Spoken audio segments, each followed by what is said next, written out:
Sunday, the 11th of May 2003. Club secretary and longest-serving member of staff Bernard Halford locks the gates at Manchester City's Maine Road ground for the final time on a match day. The following season, the club will be off to their new residence. State-of-the-art facility, the 48,000 all-seater City of Manchester Stadium.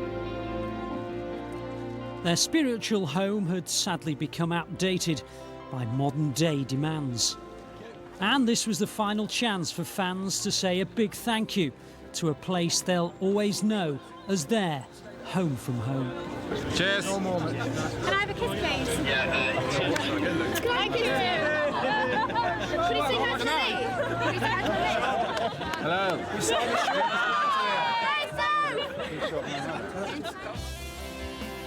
It was a day of both celebration and contemplation, not just for the modern-day heroes, but for the legendary City stars of yesteryear. All gathered for one last time at their spiritual Maine Road home. From Ken Barnes to Francis Lee, Tony Book to Tommy Booth. All that helped shape Manchester City's extraordinary 80 years in Moss Side, Manchester. But above all else, it was the fans that were responsible for its unique atmosphere. And they, more than anyone, were prepared to have their heartstrings tugged to snapping point. That Sean Goater was honoured with leading City out against Maine Road's last opposition, Southampton, only added to the sense of occasion. Teams were presented to three of the most historic names in club folklore: Laura Mercer, widow of City's most successful manager Joe, City maestro Colin Bell, and a special cameo role too for Malcolm Allison, Maine Road's leader of footballing philosophy in that glorious era of the late 60s.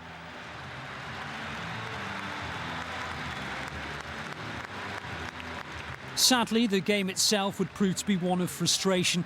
The players, though fully aware of its meaning, unable to find the goal the fans craved. And so the ground's last ever scorer was Michael Svensson, as the Saints did their best to rain on City's parade. But the history books will also show that City's last ever scorer at Maine Road was Mark Vivian Foe, a fitting place in the club's history forever assured.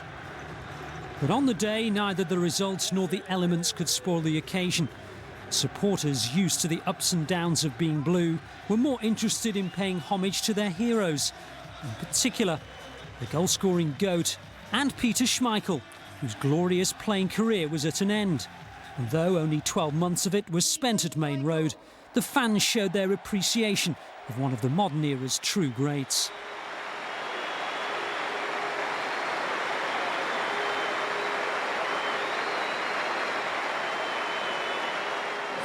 Please welcome back your captain for today, Sean Goater.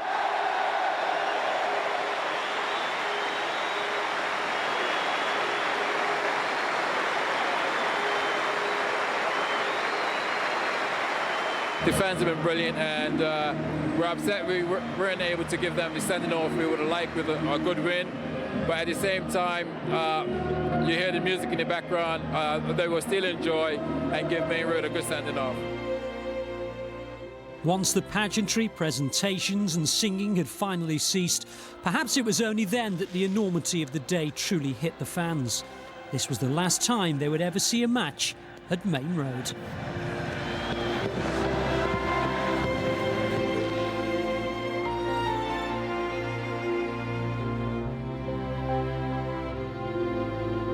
All their dreams, all their memories, some of them for 50, 60 years, are in this stadium. The players they've seen, the times they've had, good and bad. Always felt it was a great football stadium, a real football stadium where it came to life the minute the fans got in there and started chanting or singing or letting themselves be heard. It's Pearce, it's in!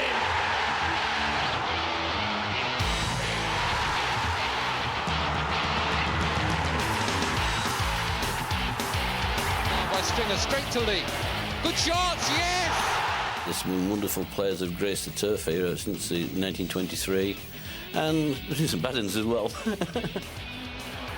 We've had it all here. We've seen it, histrionics and theatre, crisis. We've done it all. Chased by Barnes. Now can he finish this one? Oh, yes! Oh, what a beauty! It's sad, but it's exciting as well. It's going to be a shame to pull it down, because it's part of Manchester history, isn't it? Chat to the far post. Playing football at the highest level at Maine Road is something which can never ever be taken away from me personally.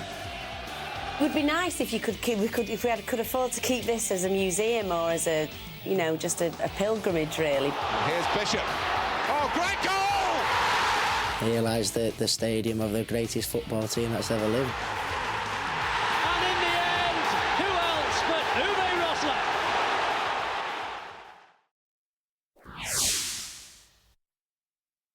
Maine Road was itself once the new stadium on the block. At the start of its 80-year life in 1923. The club had been formed in the 1890s after the collapse of Ardwick FC, who had already established themselves in the fledgling Football League. City first took root at Hyde Road before the controversial decision to move across town. And this rare photograph captures the first ever fixture against Sheffield United. Back in the 1890s, they'd started to look at moving from Hyde Road because they felt they wanted a bigger ground. Now, in the end, they didn't, and they kept developing Hyde Road. But by the time we got to sort of 1920, the club was seriously thinking about moving. Then there was a fire at Hyde Road, which sort of forced them to react quite quickly, really. But even then, the plan was that we're going to move to Bellevue, the old sort of zoo and pleasure gardens, if you like. But then all of a sudden, the shock news came that we were coming to Maine Road. At that point, they really wanted to build the best stadium in England. They really wanted to build something that was enormous compared to most other grounds. This site at Maine Road offered that. But of course, the other advantage of Maine Road really was the terraced housing that surrounded it, because back then, if you think about it, you know, public transport was just the trams really, nothing else. Most people cycled to the game or walked to the game, so it was important for the city to be in the middle of the population. It's in a residential area, and that was where they built them because that was where the people lived. The trend now is to, like the new stadium and others up and down the country where you go out to them. But I think that was part of its appeal, was that you felt that it was rooted in the community. The cast list of players who have appeared at Maine Road reads like a who's who of British football. Names like Johnston, Swift and Busby have all helped to create the club's traditions of attacking, entertaining football. You look at the people like Bobby Johnson, a wonderful player. You know, you look at Dennis Law, he went from here to Torino, I mean, wonderful. And you've got the great Bert Trauman, one of the greatest goalkeepers in the world, you know, that's ever been. That's who you think about, but then there are other people, Alan Oates, Roy Cheatham, people like that. Roy Clark and people. There's so many. There's no greater. There's not one individual great player.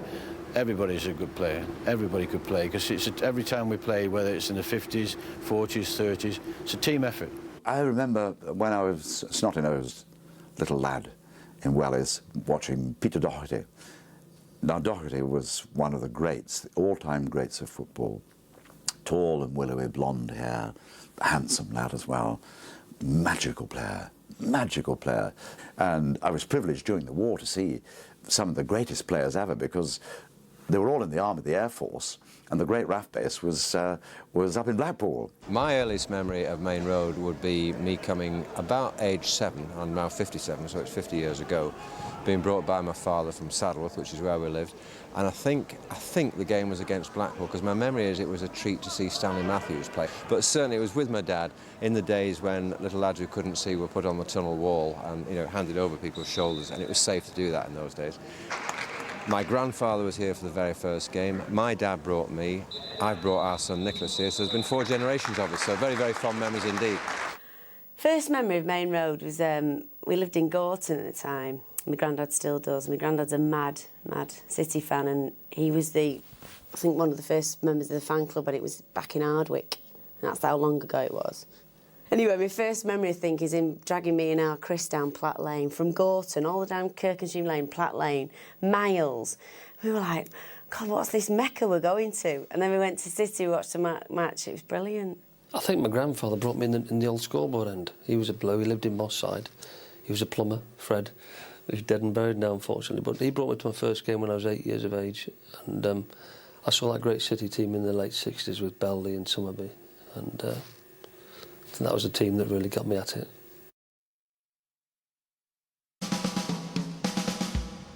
Despite Manchester City's long and at times distinguished footballing pedigree, one era stands out above all others in terms of both silverware and style. Its inception may have been back in the late 60s. Today it's simply known as Bell, Lee and Summerby. And he's there again and lost it. Summerby! Lee. I felt like I'd not just lived through it, I was part of it. I mean, somehow they embodied everything about me. It was a very personal identification that I don't think I've had since that time. They were a special team. The boys of '68, Lee, Bell, Summerby and everybody else, I mean, Alan Oakes, Glyn Pardoe, Mike Doyle, it was a wonderful side. It sort of gelled. You could see it coming together. People said to me, what did you like most about Maine Road? I just liked the openness of the ground. You know, the big pitch, and if you were a forward, when you needed a bit of room, there's always plenty of room here. Play restarting with a free kick. Bell and into Lee's path. That's a beauty. You can never remember bad matches. You only remember the good matches. Bell to Chance. Donachie outside it. Lee and plenty of men forward for City as Lee shoots. Here's Bell. It was fantastic, really. And it was a fantastic era to play football. And as I said, we had some wonderful players here then, you know, not just the three players who get a lot of the kudos, you know, but, you know, Tony Book and Glyn Pardoe, Alan Oakes, Mike Doyle, Tommy Booth, you know, Neil Young, Tony Coleman. I mean, you can go on forever, you know. They were real good, top players, you know. Lee, a lovely touch. Bell. Marsh calling for one out on the right. Bell couldn't set himself to play it, but he's found Miller. Ricochet to Summerby, and a deflection in! I think it went off Smith. It was a great side, you know. Tony Book was a great player, you know, and Oakes and Pardoe and George Eslop and Neil Young. I mean, people talk about Lee, Bell and Summerby. Neil Young was, I mean, there's a video of Lee, Bell and Summerby, but you met Neil Young scoring all the goals. Lee trying to tee himself up. Good save by Koska. Young! Neil Young, his fourth goal in the competition. I'm not into all this Lee, Bell and Summerby thing. I know it's a part of an era and it's a part where people always remember that situation, but those people couldn't perform without the rest of the people around them, you know. Eastham and Book, a chase. Summerby against Smith, taking it away from Marsh, who had a go at his shirt. Here's Rodney Marsh. Good goal! Summerby, Bell and Lee were the catalyst and the backbone of the football team. There were other players that were fantastic footballers, but they were the catalyst, and through the great years. Summerby was one of the best crossers of a ball that you'd ever see. Good header by Doyle! Aggressive, could score goals, brave, committed. Fell for Summerby. Left foot and in! Franny Lee was unique. Franny Lee was the... I've never in football been associated with a brighter person.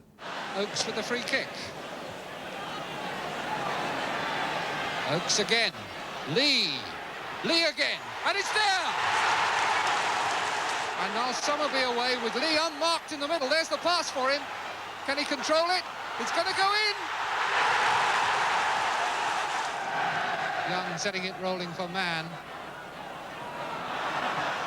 Mann did very well there. Lee, his hat-trick!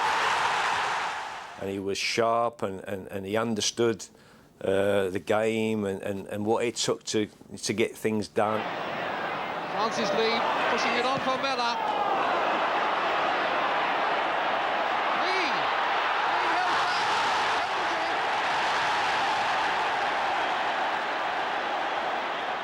the weight on Lee's shoulders, and it doesn't worry him in the least.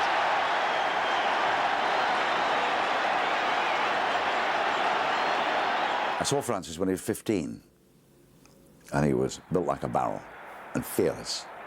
The Wayne Rooney of his day. Francis scored a goal, had his name taken, and I brought him back to Manchester and interviewed him on the radio. And that was his baptism into football. And I knew then he was going to be a great player. And then he came to City, and of course his career burgeoned.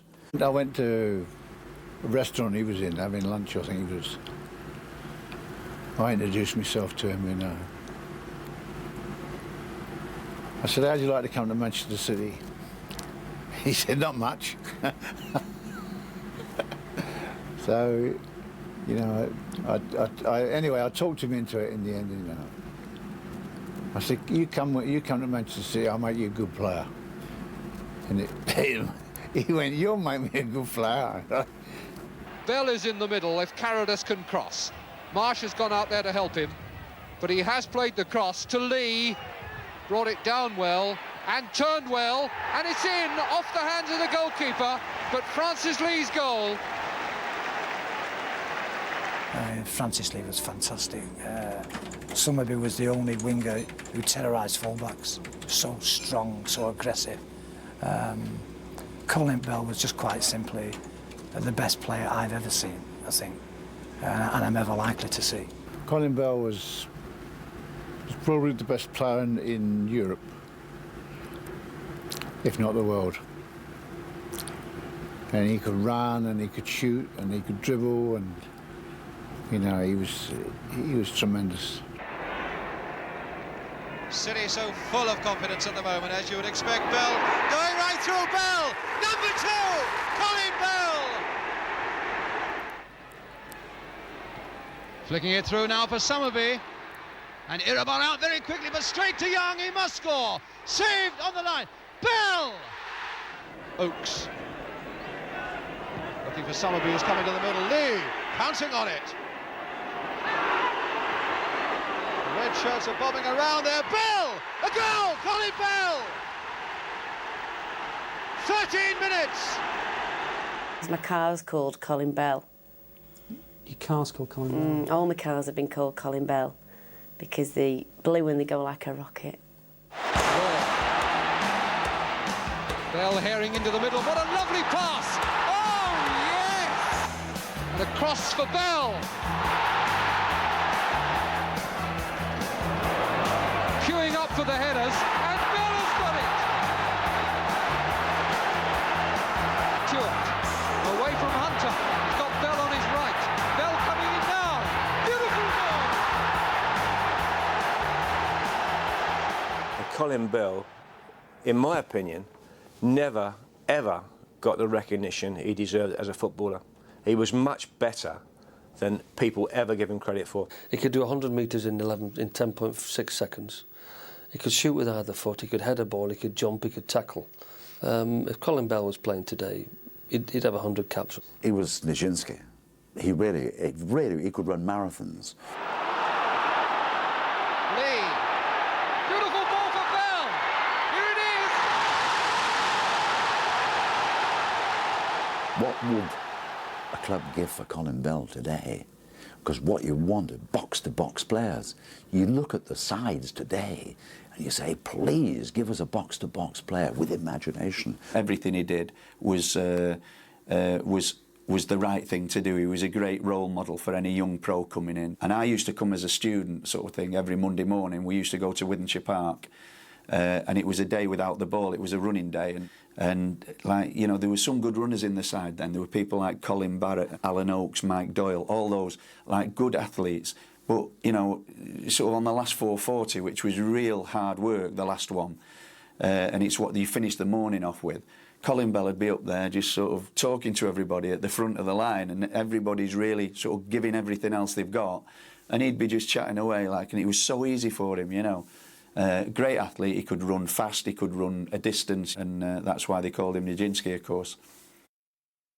Colin Bell's career was cruelly cut short by an injury which occurred in an epic win over Manchester United, but not before he had been instrumental in City's most successful period, winning the FA Cup, Cup Winners' Cup and League Cups, as well as the Division 1 title.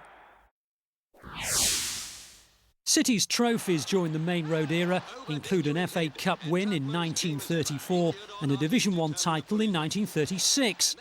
And of course the famous '56 final, which saw Bert Troutman play through the pain barrier of a broken vertebrae in his neck to collect his winner's medal against Birmingham City. The trophy hall of the late 60s and early 70s truly put the club on the map. Young, it's Neil Young!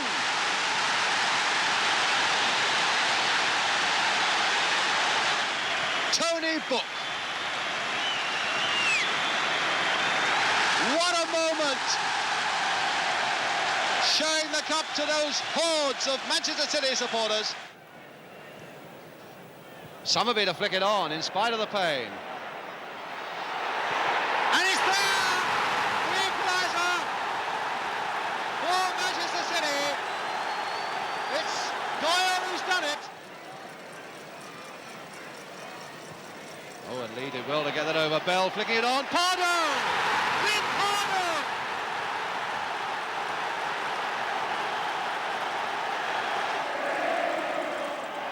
That's what they waited for at Maine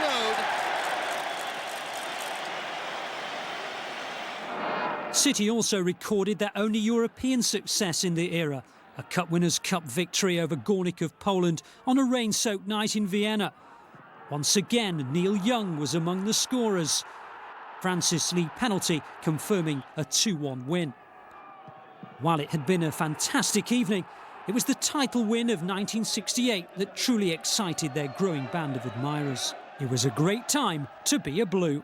I do think that was the best era in the club's history, and it's somehow the brand of football they played. It was so thrilling, and the key point is that there were a lot of very good sides. I don't just mean in Manchester. I mean, you know, this was the beginning of Leeds United's great reign. It was Arsenal's double. It was Everton were a terrific side. Shankly was renewing his side. There were 8 or 9 teams could win that league every year. It was particularly good if you were living in London, as I was at the time and still am, because in London, of course, you're surrounded by Manchester United fans. It was a wonderful era to be a City fan, and you know, sometimes I couldn't believe it. And the one thing I do remember from it is that we never ever really got the full credit for it, did we? I mean, if that had happened today, you know, Manchester City would be everywhere.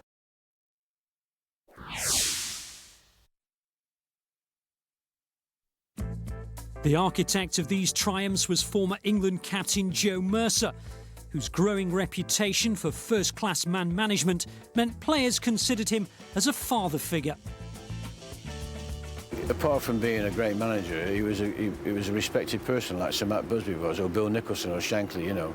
To be able to play for a side with a man who captained his country and managed his country and been a great player, it's quite something, actually.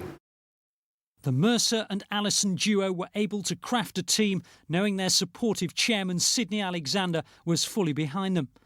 With a background of stability, they were able to assemble an awesome side.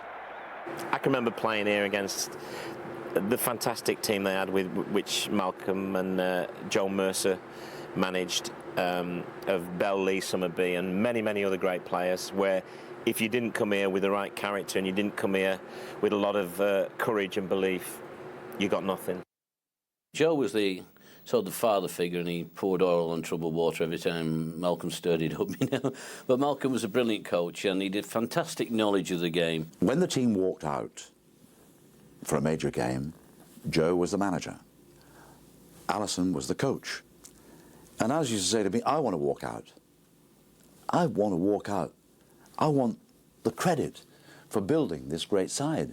And I said, Malcolm, it doesn't matter. Everybody knows you coach the team. Everybody knows it's Malcolm's team. Joe's the figurehead. But it irked him. Malcolm Allison would eventually succeed to the management chair he craved, in 2 separate spells in charge of the club.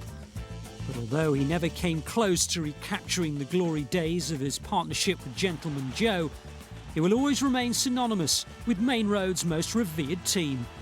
There hasn't been a better coach in this country, I don't care who it is, you know. The first time around here, he was brilliant, you know, because when when Joe first came, you know, back into management, you know, he wasn't well man, and Malcolm took it on basically, you know, and doing all the work on the coaching side, you know. And Joe was, you know, brilliant PR man, you know, and done that side of the work for the club, you know, and it came together brilliant with them too. Marsh. Good shot. A touch of the real Rodneys. Well, I always thought that Malcolm Allison was the best football coach that I'd ever been around. He was always on the football side, always with his tracksuit on, always working with the players, and he didn't particularly do the management side of it very, very well. You know, the money side and all that. But from a football standpoint, he was brilliant. Where's Tony? Tony! Tony! Try and make more distance on your runs. Yeah. You know, when you're there, make distance on you, right? You don't want to run, can you? When as soon as you get away, accelerate. Yeah. Probably the greatest coach this country will ever see. You know, you can have who you like today, whatever. I mean, people are doing things today that Malcolm Allison was doing in 1965, 66. You know, that's all you've got to do. But you've got to make that angle so safe for him, it's not true. And then we can go and we play from there. What will your feelings be when you come past here and it's been demolished? It's not here anymore. I won't come this way. Too painful. Yeah. I mean, look at it. I mean, it's beautiful. And it looks better. It gets better every year.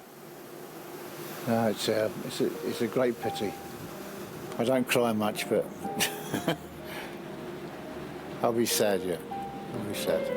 I suppose I spent the best time of my life here, Maine Road. I love my time. I think that I'm one of the luckiest guys in the world, you know, because I had a job that I love doing.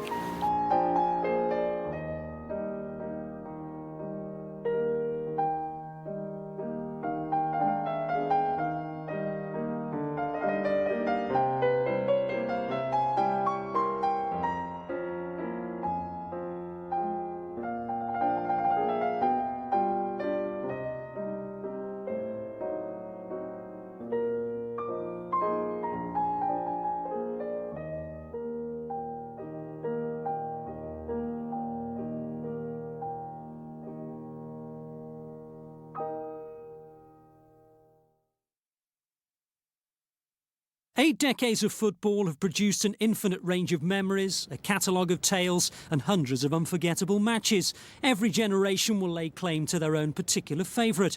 But for those who saw Spurs' visit to Maine Road one icy afternoon in December 1967, they can truly lay claim to have witnessed something rather unique, the ballet on ice. Naturally, you remember all the big ones, but I suppose the one that stands out here in my mind is the one we played on the ice against Tottenham. You know, and we were in outstanding form that day. In many ways, I thought that Spurs game was pivotal, because I will guarantee you, if that game or that situation arose now, the game would not be played. It was unplayable. But they went out there and skated round Spurs, bagged 4. But the atmosphere in this ground was as good as I will ever recall, because we just knew this was not just one of those days that any team can produce. This was the start of something important. Greaves, not touched the ball, I don't think yet. He's going to take the free kick. No, he's not. It's Venables. Greaves, and it's 1-0 for Tottenham. Greaves has scored 6 minutes. He kept his feet very, very well. City really pounding onto the attack. Here comes Doyle. Lee setting it up for Doyle. Brilliant effort by Doyle. Doyle to Lee. Ooh, that ball ran away from him. Doyle, Coleman. Sarabee, Lee. Mallory, Bell, right.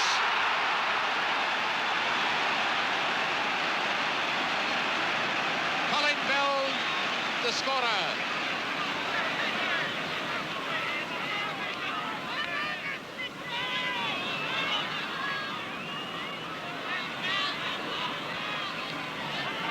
Summerby to Young. Oh, what a save by Jennings.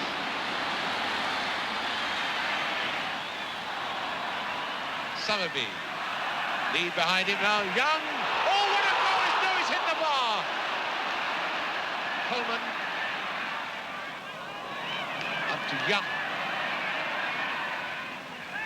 Up to Summerby. A great goal! A lovely goal by Summerby.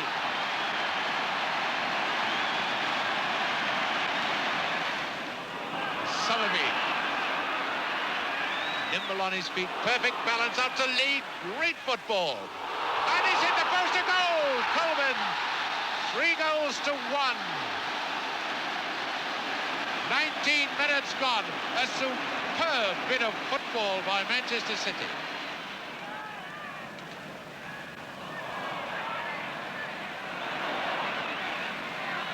Young. And a chance for Bell. And a goal by number 10, Young. Manchester City's top scorer.